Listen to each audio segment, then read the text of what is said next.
Buenas noches, hermanos. Buenas noches.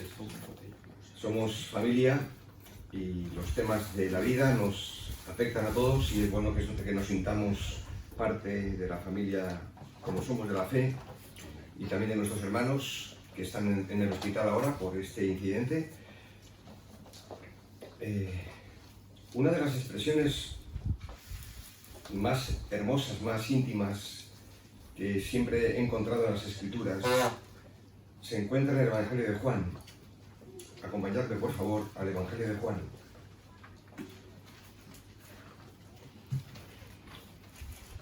Al capítulo 12, donde personas que no formaban parte del pueblo de Dios, unos interesados, unos oyentes, personas que habían escuchado de Jesús, mirar qué escena en el capítulo 12, versículo 20, donde dice que había ciertos griegos entre los que habían subido a adorar en la fiesta. Estos pues se acercaron a Felipe, que era de Betsaida de Galilea, y le rogaron diciendo: Señor, quisiéramos ver a Jesús. Qué expresión tan bonita. Queremos ver a Jesús. En los programas que tenéis de mano, pues aparece el texto de Juan 12:21, Señor, quisiéramos ver a Jesús, y aparece otro texto de Juan capítulo 11, verso 28, ahí en la portada, que dice: el Maestro está aquí y te llama. El Maestro está aquí y a cada uno de nosotros nos está llamando a que vengamos a tener un encuentro personal con Él. Ayer vimos a Jesús en un escenario como es la calle, donde está la gente necesitada, donde está la gente desahuciada, aquellos que a nadie los tocó durante mucho tiempo, como era el leproso que vimos, y Jesús está en la calle y este hombre se acerca a él. Pero otro escenario que el que vamos a ver hoy es con Jesús en la casa, es decir, en nuestra casa. Porque hoy le vamos a invitar a Jesús a entrar en nuestra casa. Yo sé que estamos aquí reunidos en su nombre, esta es su casa, pero el Señor entra en cada una de nuestras casas particulares y la pregunta que tengo es: ¿qué impresión se va a llevar de cada uno de nosotros? Cuando salga Jesús, no nosotros solos, sino que cuando salga el Señor Jesús de aquí, ¿qué impresión se va a llevar de ti y de mí? Porque la impresión que nosotros nos vamos a llevar de Él va a ser formidable, pero no sé si será tan formidable la impresión que Él se lleve de nosotros. Hagamos una lectura en Lucas capítulo 7, donde vemos un retrato de la humanidad en su conjunto, representado aquí en dos tipos de personas. Lucas capítulo 7, verso 36, un texto conocido, y me gustaría enfocarlo después de una manera, digamos, expositiva. Lucas capítulo 7, versículo 36. Lo leo en la Nueva Versión Internacional, que dice así: uno de los fariseos invitó a Jesús a comer. Así que fue a la casa del fariseo y se sentó a la mesa. Ahora bien, vivía en aquel pueblo una mujer que tenía fama de pecadora. Cuando ella se enteró de que Jesús estaba comiendo en casa del fariseo, se presentó con un frasco de alabastro lleno de perfume. Llorando, se arrojó a los pies de Jesús, de manera que se los bañaba en lágrimas. Luego se los secó con los cabellos, también se los besaba y se los ungía con el perfume. Al ver esto, el fariseo que lo había invitado dijo para sí: si este hombre fuera profeta, sabría quién es la que lo está tocando y qué clase de mujer es, una pecadora. Entonces Jesús le respondió: Simón, tengo algo que decirte. Dime, maestro. Dos hombres le debían dinero a cierto prestamista. Uno le debía 500 monedas de plata y el otro 50. Como no tenían con qué pagarle, les perdonó la deuda a los dos. Ahora bien, ¿cuál de los dos lo amará más? Supongo que aquel a quien más le perdonó, contestó Simón. Has juzgado bien, le dijo Jesús. Luego se volvió hacia la mujer y le dijo a Simón: ¿ves a esta mujer? Cuando entré en tu casa no me diste agua para los pies, pero ella me ha bañado los pies en lágrimas y me los ha secado con sus cabellos. Tú no me besaste, pero ella, desde que entré, no ha dejado de besarme los pies. Tú no me ungiste la cabeza con aceite, pero ella me ungió los pies con perfume. Por esto te digo, si ella ha amado mucho, es que sus muchos pecados le han sido perdonados. Pero a quien poco se le perdona, poco ama. Entonces le dijo Jesús a ella, tus pecados quedan perdonados. Los otros invitados comenzaron a decir entre sí, ¿quién es este que hasta perdona pecados? Tu fe te ha salvado, le dijo Jesús a la mujer. Vete en paz. Vamos a orar. Señor, queremos atesorar y guardar tu palabra en nuestro corazón. Sabemos que es una escena conocida para muchos.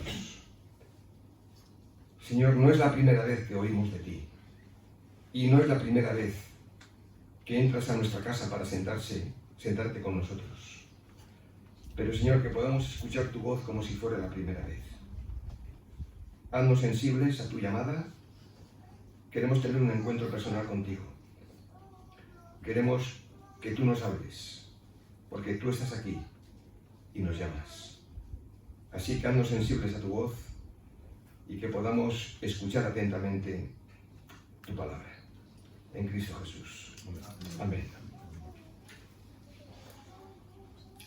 Monumentos o perfumes es el título del mensaje de hoy, como figura en vuestro programa. Monumentos o perfumes. Josu, ¿qué noticias hay? Hay mucha cola. Monumentos o perfumes, ¿qué te gustan más? ¿A cuánto le gustan más los monumentos que los perfumes? ¿A cuántos? ¿A cuánto le gustan más los perfumes? Bueno, está repartida la asamblea entre monumentos y perfumes. Luego vamos a ver, a la luz del texto, claro está bien que te gusten los monumentos o los perfumes, pero vamos a ver qué detectamos aquí. ¿Habéis notado la diferencia entre estos dos personajes secundarios de la escena? Y digo secundarios porque el personaje principal es el Señor Jesús. Pero tenemos otros personajes secundarios, unos cuantos.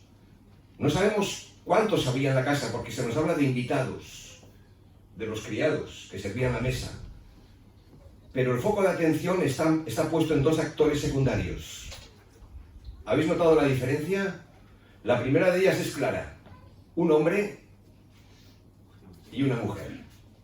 La primera diferencia. Otra diferencia que habréis notado en el texto. Se menciona el nombre de él. ¿Cómo se llama? Simón. ¿Cuál es el nombre de ella? El texto no lo menciona. Algunos dicen María, pero el texto aquí no lo dice. Otra diferencia, él formaba parte del clero, de la casta sacerdotal, era fariseo. Ella no procede del clero, viene de la calle. Es otra diferencia. Otra diferencia más, él, Simón, del clero, es un hombre apartado, que es lo que significa fariseo, separado para lo santo. Pero ella, todo lo contrario, se dice que es pecadora. Él, en la casa, con Jesús al lado, se muestra, a pesar de haberlo invitado, se muestra distante. Pero ella se acerca. Y habría más diferencias. Y es bueno que veamos cuáles son estas diferencias, porque vamos a ver cuál es la carta de presentación. Todos tenemos una carta de presentación cuando vamos a un lugar. Tenemos un nombre. O somos un hombre y una mujer y pertenecemos a tal o cual familia, a tal o cual iglesia. Sí, todos estamos en la piel de estos personajes secundarios. Pero vamos a ver la carta de presentación, por ejemplo, de ella. En primer lugar, versículo 38. Se presenta delante de Jesús con un vaso de alabastro lleno de perfume, dice el texto, y comienza a bañar con sus lágrimas los pies del Señor y a secarlos con sus cabellos, besando sus pies y llenarlos de perfume. Notad que su carta de presentación no tiene palabras, solo son gestos. Pero ¿cuántas veces los gestos hablan más que las palabras? Y aquí tenemos un caso práctico, porque cuando uno lo da todo, como un gesto, sobran las palabras, ¿no es cierto? Sí. Así que su carta de presentación viene precedida de un absoluto silencio, quizás de gemidos, de llanto, pero no de un discurso. ¿Cuál es la carta de presentación? Versículo 39 de Simón. Este hombre que procede de la casta sacerdotal, y no es ningún pecado proceder de esta casta sacerdotal, él había sido criado seguramente de pequeño en el fariseísmo, y había gente farisea en la Escritura que era buena gente. A veces somos muy críticos con los fariseos, pero los fariseos, muchos de ellos realmente tenían un celo santo. No todos eran fariseos en el sentido de ser personas absolutamente legalistas y que solamente querían obedecer la letra de la ley. Lo sabía que también buscaban el espíritu de la ley. Y probablemente este Simón que invitó a Jesús, había una buena relación entre ellos, de amistad, de afecto, de cariño. ¿Cuál es su carta de presentación? Pues se presenta como una persona educada, naturalmente, es fariseo, y también acomodada, porque en su casa hay criados que seguramente lo están sirviendo. Abre su casa para recibir al Maestro, a Jesús, y lo invita a cenar, a comer en su mesa. ¡Qué detalle, ¿no? Tan bonito. Qué bonito es cuando nos invitáis y cuando invitáis a otros, hermanos, amigos, a vuestra casa. Eso es un gesto de generosidad. Y Simón aquí, indudablemente, lo tiene. Su reacción, la de Simón, esta es su carta de presentación, ante la mujer que ha entrado sin ser invitada, llama la atención. Porque quizás otro fariseo, mucho más cruel, mucho más duro, le hubiera llamado la atención y hubiera dicho a los criados, llevarla, sacarla de casa, que está interrumpiendo aquí nuestro tiempo juntos con el Maestro. Pero él no se comporta de esa manera, no escuchamos de su boca ninguna palabra de reproche. A pesar de ser su casa, y entra una persona que irrumpe, y en cualquiera de nuestras casas lo primero que hacemos es, ¿qué pasaría si entraría aquí alguien y empieza a vociferar? ¿Nunca ha pasado en vuestras iglesias? En las nuestras sí, que alguien entra y comienza a vociferar. Y siempre damos estas instrucciones a los que están en la puerta. Tratar siempre con cariño y con afecto a cualquier persona que entre. Y si alguien entra borracho, como a veces nos ha pasado, o queriendo insultar, como a veces nos ha pasado, tratar de ayudarla, no expulsarla. Y si muestra algún interés, buscarle un sitio para que se siente, que se apacigüe y que escuche, si es posible. Simón no tiene ninguna palabra de reproche ni de rechazo, pero sin embargo por dentro está pensando algo que Jesús sabe lo que está pensando. Versículo 39. Si este fuera profeta, refiriéndose a Jesús, sabría qué clase de mujer es la que lo está tocando, pues es una pecadora.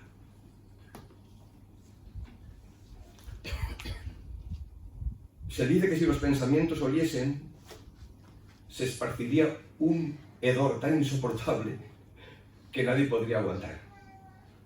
Si los pensamientos oliesen.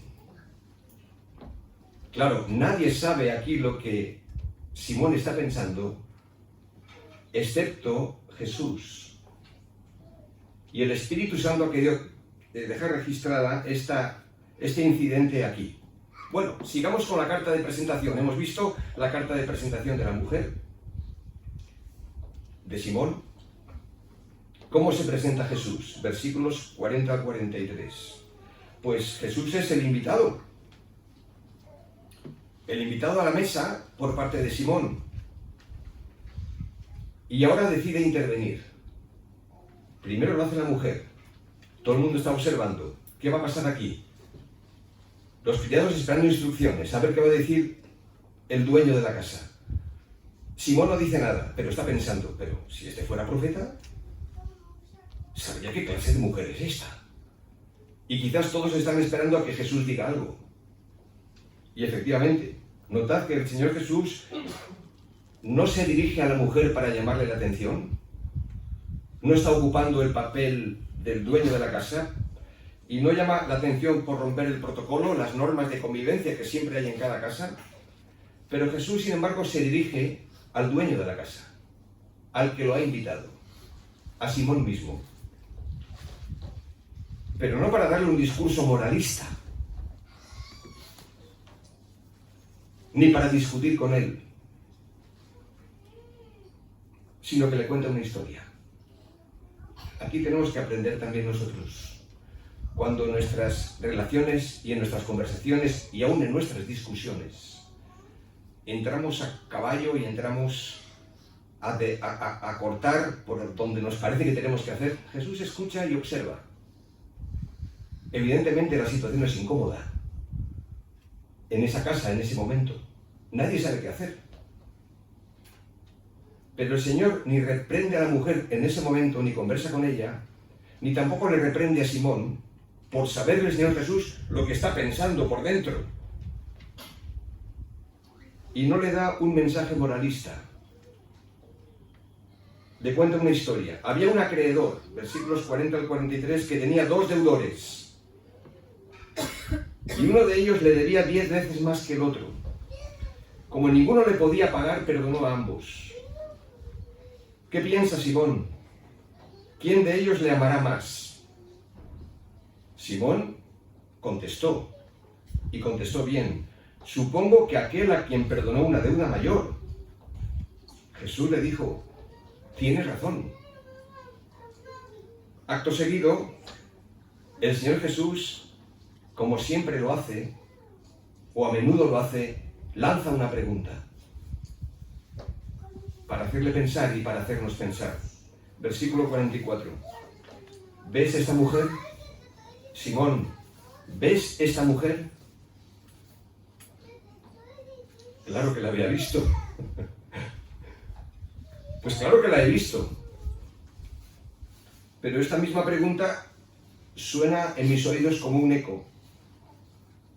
¿Ves a la persona que tienes a tu lado en este momento? Yo veo a las personas que tengo aquí en primera fila. ¿Ves a las personas que tienes a tu lado en este momento? Mírala. Cruza tu mirada con la persona que está a tu lado. Y tú dirás, pues claro, ya sé quién está sentado y sentada a mi lado.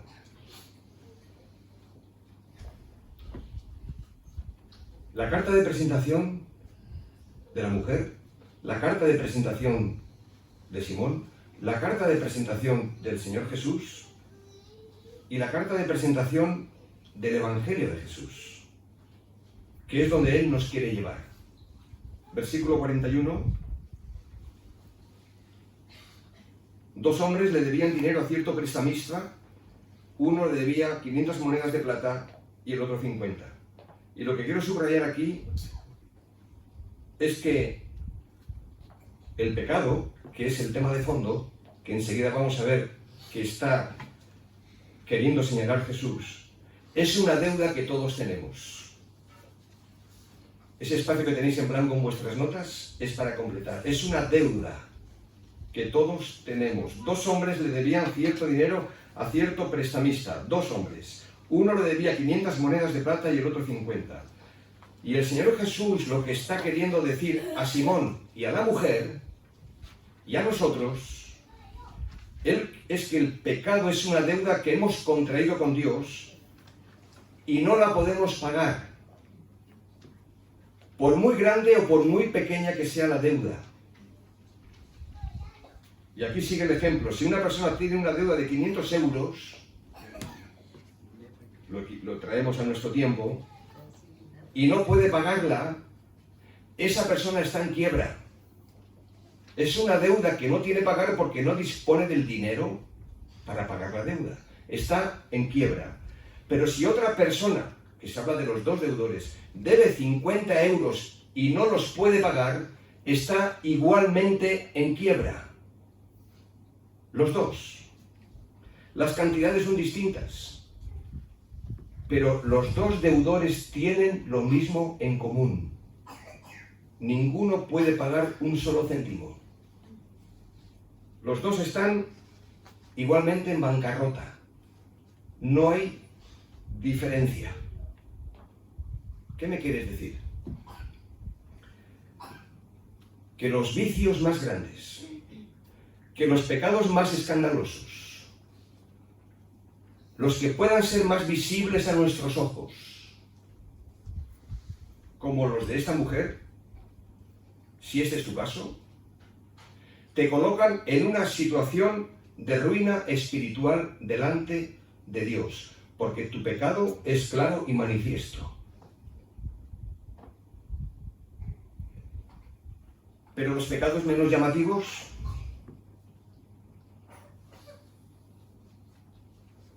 los que no se aprecian tan a la vista, los que la Biblia llama pecados escondidos o secretos, los que yo a veces llamo pecados de cintura para arriba, perdonad esta expresión, pecados de cintura para abajo y pecados de cintura para arriba. Los pecados sexuales nos escandalizan a todos. Ayer hablamos del adulterio, de la fornicación.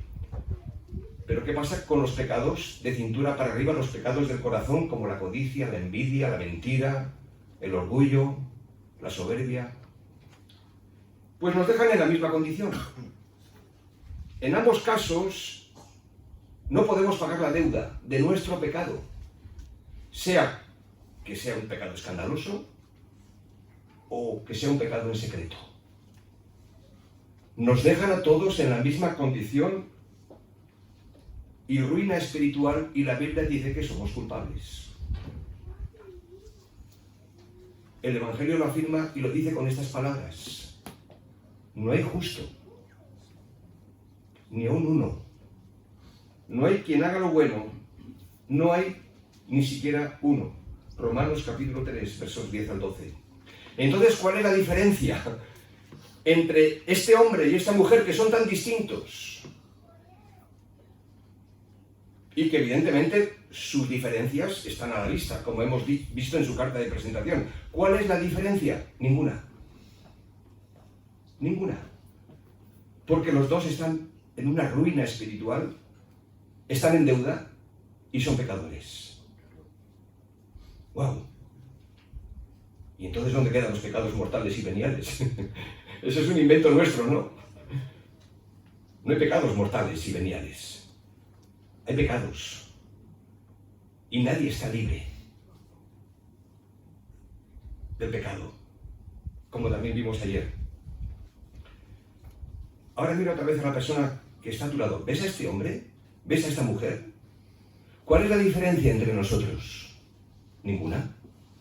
Bueno, pero cada uno aquí vinimos de mundos distintos, de experiencias distintas. No todos somos igual de espirituales o de santos o de pecadores. Alguien podría pensar. Pero la diferencia, no hay diferencia. Porque la Biblia nos pone a todos bajo condenación por causa de nuestro pecado. Es decir, tienes una deuda y tengo una deuda con Dios que yo no la puedo saldar. Cualquiera que sea el pecado o los pecados. ¿Ves a esa mujer, a ese hombre sentado a tu lado? Claro que sí. Y me veo a mí mismo. Sobre todo me veo a mí mismo. Y me veo como un hombre pecador. Pero así como el pecado es una deuda que todos tenemos y que no la podemos pagar. Y ayer hablábamos de los dos ejes del Evangelio, ¿recordáis? La miseria humana y la misericordia divina. Y siempre tenemos que pensar en estos dos ejes. Y siempre tenemos que tener claro que cuando presentamos el Evangelio, que es una buena noticia, tiene un componente de mala noticia. Porque si decimos que Jesús es el Salvador, estamos diciendo que tú estás perdido en tu condición. Porque entonces, ¿qué necesidad hay de un Salvador? Si Cristo viene a salvarte, es porque estás perdido. Y hay que decir por qué razón la humanidad, tú y yo, en nuestra condición espiritual, estamos perdidos, separados, alejados de Dios por causa de nuestro pecado y de nuestros pecados. Pero luego hay que señalar la gracia divina, la misericordia de Dios, como vimos ayer,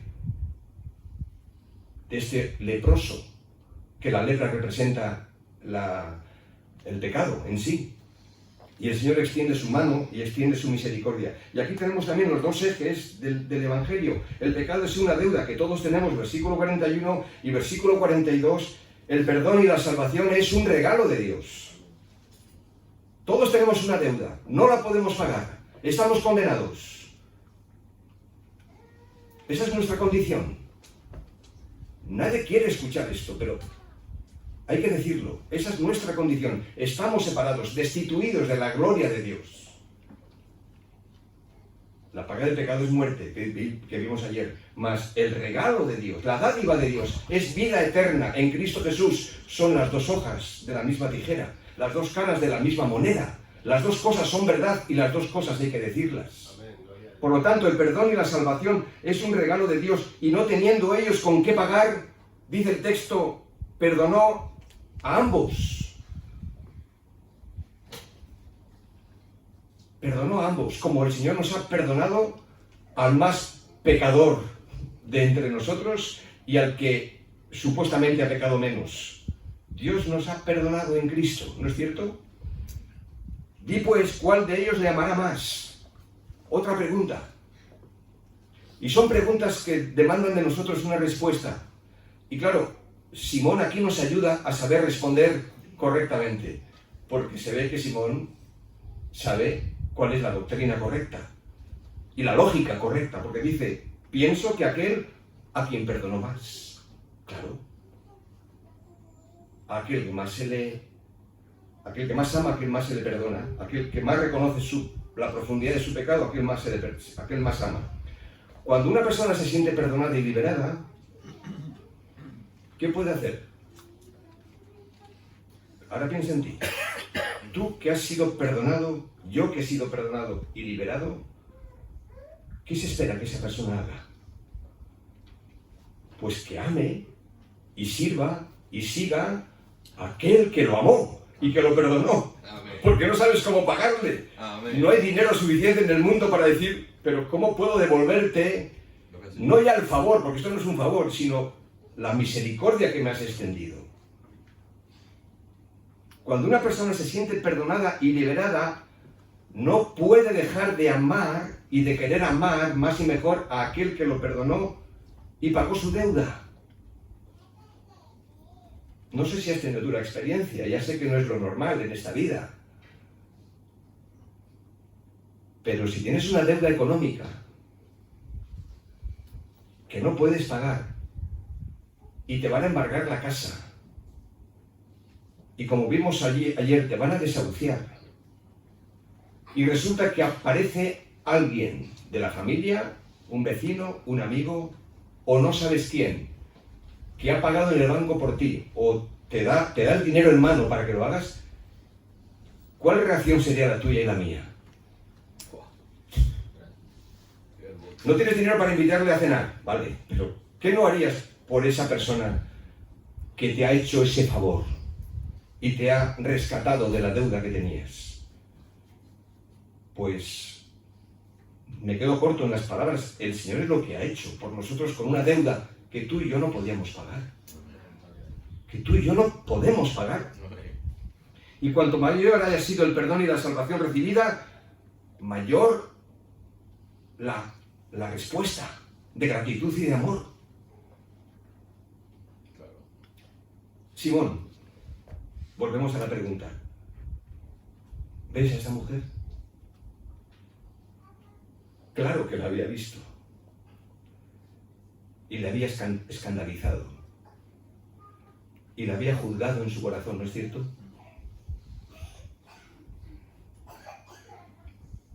No hace muchos años, bueno, hace unos cuantos años, entró en nuestra iglesia un joven, hijo de una creyente de la iglesia. Ahí estaba su madre. Y entró su hijo, con el pelo rapado por este lado y con una cresta de color verde en la cabeza. Y claro, entra en la iglesia y llama la atención. La gente lo mira. Pero se quedó en la iglesia escuchando el mensaje.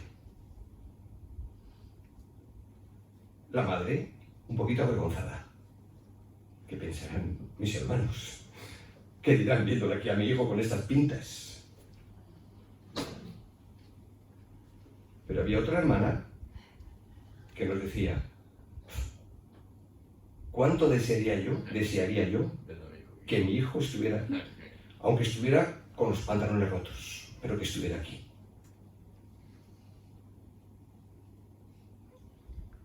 Hermanos, cuando una iglesia, que nunca es perfecta, vive en este perdón y en este amor de Cristo, llegará gente a nuestras comunidades, a nuestras iglesias, de todo tipo, porque la gente está clamando por amor, por perdón, por cariño, por afecto. Como vimos ayer, hay mucha gente desahuciada, hay mucha gente rota, perdida. Y la primera reacción ante iglesia. La iglesia no tiene buena fama, como sabemos bien, pero el Señor Jesús siempre ha tenido mejor fama. El Señor Jesús, aunque mucha gente no sepa de Él, no muestra un rechazo de entrada. Ante la religiosidad, sí. Ante la iglesia, también. Ante nuestras etiquetas denominacionales, también. Pero ante Jesús no. Y una iglesia, en tanto en cuanto viva la vida sencilla del Evangelio de Jesús, vendrán personas. Y no nos tenemos que escandalizar cuando lleguen. Como nos decía un hermano: ojo, Jaime, yo no sé por qué a nuestra iglesia siempre viene gente que está mal. Y yo le digo: es que los que están bien no van a venir. Viene gente que está mal. Y cuando llegan, ¿qué mensaje reciben? Antes de escuchar el mensaje de la palabra de Dios, ¿qué mensaje reciben? Con la mirada, nuestros gestos, como vimos ayer, nuestras palabras, saludos o no. ¿Ves a este joven? ¿Ves a esta chica? ¿Ves a esta mujer? ¿Ves a este hombre sentado ahora a tu lado, que igual está por primera vez? Pues claro que Simón lo había visto, lo había juzgado en su corazón. Dice: a saber lo que habrá hecho el fin de semana con sus amigos. ¿Y cómo llegó el hijo perdido a la casa del padre? ¿Sabéis cómo llegó? Roto, deshecho, por dentro y por fuera. ¿Cómo lo recibió su hermano mayor? Menos fiesta, que yo sé lo que has hecho. Así que demuéstrame y devuelve el dinero a mi padre y a mí. ¿El padre qué hace? Lo recibe, lo abraza. Luego dialogaría, seguramente, claro que sí. Luego le instruiría. Claro. Algo tendría que decir el joven. Pero no hay una demanda inmediata. No hay una exigencia del momento. ¿Sabéis? Igual es tu caso. Pero igual tienes a tu hijo o a tu hija que ha crecido en la escuela dominical, que ha llegado a la etapa de la adolescencia y cuando llega a la juventud se va. Y oras por él para que regrese. Y tenemos que orar por los hijos pródigos de nuestras iglesias, de hijos de creyentes, que han escuchado el Evangelio desde pequeño. Pero la pregunta es, cuando regresen, ¿cómo los vamos a recibir? ¿Cuál va a ser nuestra primera reacción? ¿Ves a esta mujer? Lo que ahora quiero es que la veas con otros ojos, Simón. Mírala, pero con otros ojos. Cuando entré en tu casa no me diste agua para los pies, pero ella me ha bañado los pies en lágrimas y me los ha secado con sus cabellos. Tú no me besaste, pero ella desde que entré no ha dejado de besarme los pies. Tú no me ungiste la cabeza con aceite, pero ella me ungió los pies con perfume. Por eso te digo, si ella ha amado mucho, es que sus muchos pecados le han sido perdonados. Pero a quien poco se le perdona, poco ama. Entonces le dijo Jesús a ella, tus pecados quedan perdonados. Tan diferentes este hombre y esta mujer, pero tan iguales. Porque ambos tienen una deuda que no pueden pagar. Son pecadores y necesitan un Salvador. No importa cuán respetable sea uno y cuán miserable o despreciable sea el otro. La necesidad de perdón y de salvación es la misma. Y lo mismo sucede con nosotros. Somos muy distintos, pero al mismo tiempo nos parecemos mucho. Quizás unos sean más respetables. Quizás has tenido una vida más ordenada, más cuidada. Otros quizás llegáis del mundo, que decimos, de una vida rota, deshecha. Pero no hay diferencia. Somos pecadores y necesitamos el perdón y la salvación que solo Cristo nos ofrece. Simón, tengo una cosa que decirte. A mí no me gustan los monumentos. Me gustan los perfumes. Porque los monumentos son para ser admirados. Los perfumes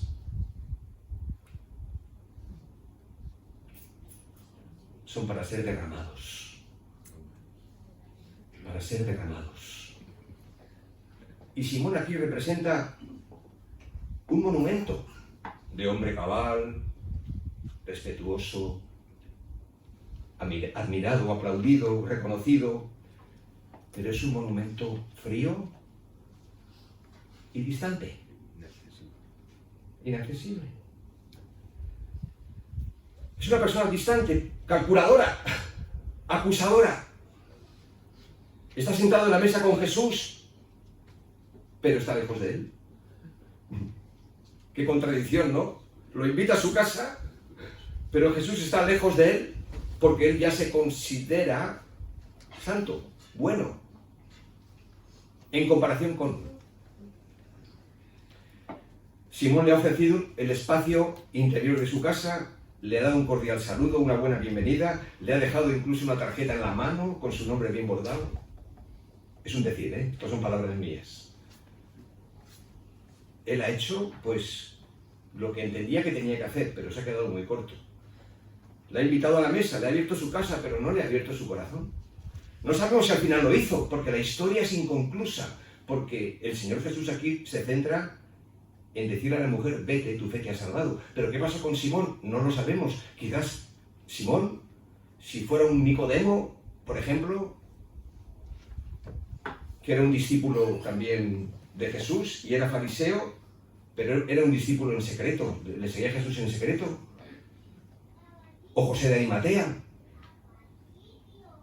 que aparece ahí en la escena del Evangelio casi al final de la historia. No sabemos cómo Simón reaccionó. Quizás se quebrantó y quizás hasta se postró como lo hizo esta mujer. No lo sabemos. Pero le ha ofrecido aquí su amabilidad, pero no su amistad. Ni beso, ni agua, ni perfume. Simón, tengo una cosa que decirte. Esta pregunta me martillea. ¿Ves a esta mujer? Pues esta mujer que tú ves y que la has juzgado nada más entrar, es una mujer arrepentida. Una mujer arrepentida. Arrepentida de su mala vida, pero dispuesta a cambiar y a seguirme. De pedir perdón y comenzar de nuevo. ¿Ves a esta mujer? Es una mujer agradecida. ¿Ha roto el protocolo? Lo ha roto. Pero bendito protocolo que se ha roto. Los formalismos no nos ayudan en nuestra vida cristiana y espiritual. Y con esto no digo que viva el desorden y el caos en nuestras congregaciones. Naturalmente que no. Nuestro Dios es un Dios de orden. Pero tenemos que favorecer un ambiente de libertad. y de confianza, para que podamos expresar emociones y sentimientos frente a la palabra en un momento determinado. Yo sé que todos venimos, y yo también, de un contexto de orden, naturalmente, y eso es bueno, pero tenemos que tener la libertad también de expresar alabanza al Señor, gratitud por lo que Él ha hecho en nuestra vida. Y si alguien llega habiendo escuchado el Evangelio o queriendo escuchar el Evangelio y respondería así, alguna vez nos ha pasado, pocas veces pasan esto en nuestras iglesias, pero alguna vez nos ha pasado, de estar predicando y ni tan siquiera hacer una invitación y alguien se levanta y dice, yo quiero eso. ¿Qué quieres? Lo que usted ha dicho. ¿Entregarte a Cristo? Digo, sí. ¿Podemos orar por ti? Sí. Y la persona se pone allí de pie o pasa adelante y oramos por esa persona. Pero no pasa nada. Ojalá que viéramos muchas de estas manifestaciones del Señor haciendo que las personas respondieran. Cuando uno lee la historia de los avivamientos, la historia de la Iglesia, pues cuando realmente el Señor trae un despertar espiritual, los creyentes en muchos momentos de la historia lloraban en sus asientos escuchando la palabra de Dios. Se quebrantaban y pedían perdón en oración, en silencio, y algunos levantando y diciendo, Señor, perdónanos, ten misericordia, en respuesta a la palabra de Dios anunciada. Está bien, demos libertad. Lo digo en el mejor sentido de la palabra, demos libertad al Espíritu Santo. Amén. Para que seamos nosotros mismos, que no tengamos que decir, bueno, ¿qué pensará la persona que tengo a mi lado? No te dejes llevar por lo que pensarán los demás. Disfruta de la alabanza, disfruta de la palabra.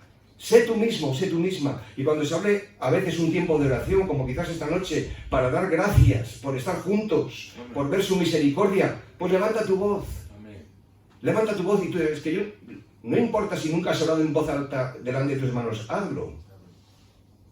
Aunque solamente sea para decir, Señor, te alabo y te doy gracias. Esta mujer es una persona arrepentida de su mala vida, pero dispuesta a cambiar.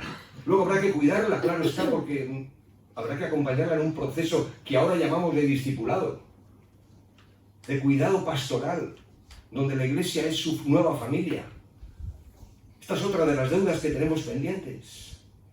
Hemos separado tanto la evangelización del discipulado que a veces lo que obtenemos son decisiones en lugar de conversiones. Y una decisión está bien, pero no necesariamente es una conversión. Porque a veces alguien en un momento determinado, vale, levanta su mano o expresa el deseo de recibir a Cristo y está muy bien y es necesario ver esto. Pero luego tenemos que tomar a esa persona, tenemos que cuidarla. Porque está rota, porque no sabe, porque no conoce. Es una mujer agradecida porque sus muchos pecados le han sido perdonados. Así que, hermano y amigo, tengo una cosa que decirte.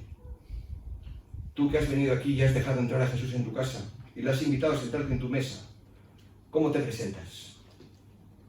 ¿Te presentas sin ser esta mujer, claro está, pero con esta misma actitud, que es la misma que vimos ayer, de este leproso que reconoció al Señor, como esta mujer lo reconoce, que se humilló delante del Señor y le dijo, Señor, si quieres puedes limpiarme? Esta mujer ni tan siquiera le pide eso, simplemente actúa en amor, en reconocimiento, en humillación. El principio siempre es el mismo. No hay salvación sin humillación. No lo hay. Y tampoco hay salvación sin reconocer quién es el Señor, delante del cual yo me humillo. Porque no se trata de un maestro más, es el Señor Jesús, es Dios. Amén. ¿Te has derramado en alabanza, en gratitud? ¿O te vas a derramar en tu corazón esta noche? ¿O eres como esa persona, como Simón, que confía en sí mismo? Orgulloso de sus logros, quizás de su trayectoria cristiana o religiosa.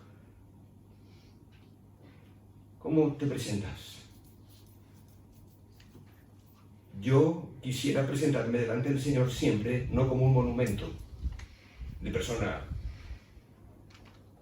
que hago las cosas bien, porque no hago las cosas bien siempre. Y muchas veces las hago mal, me equivoco, meto la pata, cometo errores.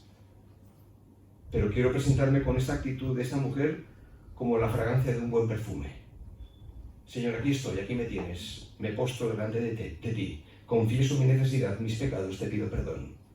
Ayúdame. Tengo una cosa que decirte, hijo. Yo no quiero monumentos. No quiero formalismos, no quiero apariencias. No quiero. Yo quiero hombres y mujeres sencillos, honrados, sin doblez de corazón, dispuestos a confesar su necesidad. Hombres y mujeres abiertos al aprendizaje y al cambio. Porque esta mujer ya no fue la misma. Dios atiende al humilde, Salmo 138, verso 6, pero al orgulloso lo mira de lejos.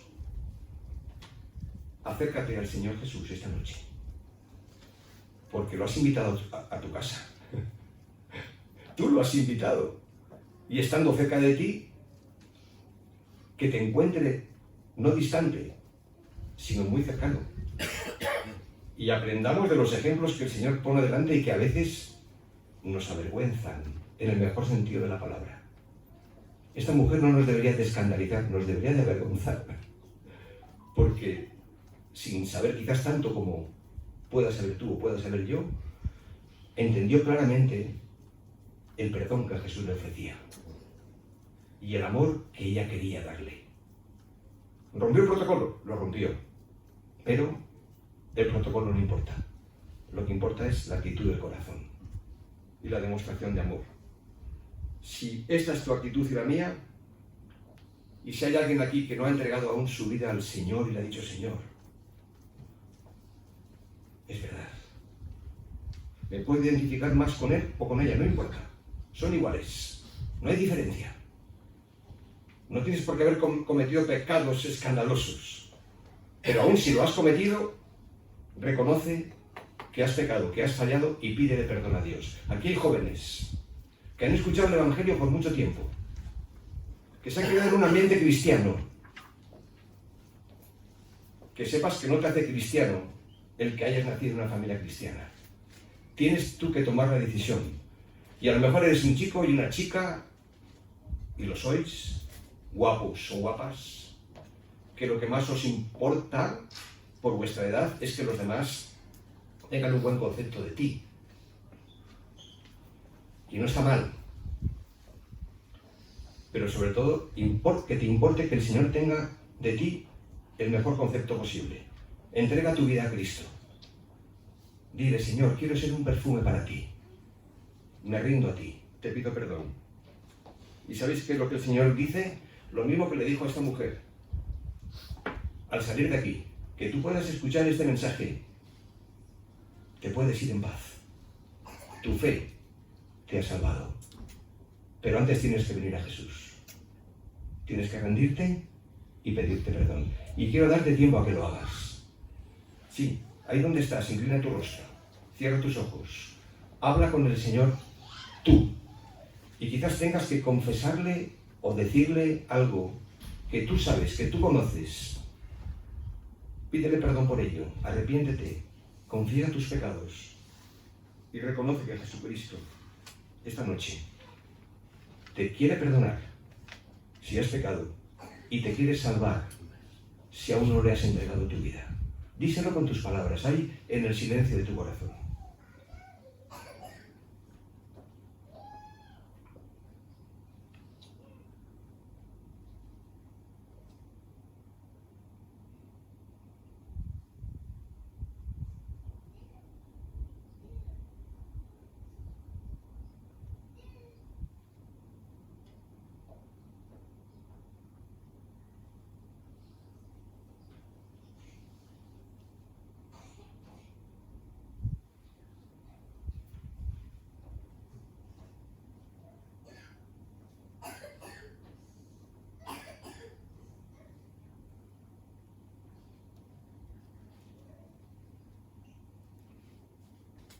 En esa actitud donde estás, sin abrir tus ojos, escucha la palabra. Cerca de ti está la palabra. En tu boca y en tu corazón. Si confesares con tu boca que Jesús es el Señor y creyeres en tu corazón que Dios le levantó de los muertos, serás salvo. También puedes decir lo que dice el apóstol Juan: si confesamos nuestros pecados, Él es fiel y justo para perdonar nuestros pecados y limpiarnos y limpiarme de toda maldad. Amén. Que puedas escuchar esta voz en tu corazón. Vete en paz. Tu fe, tu oración de fe y de confianza en el Señor te ha salvado. Feliz noche y buen descanso.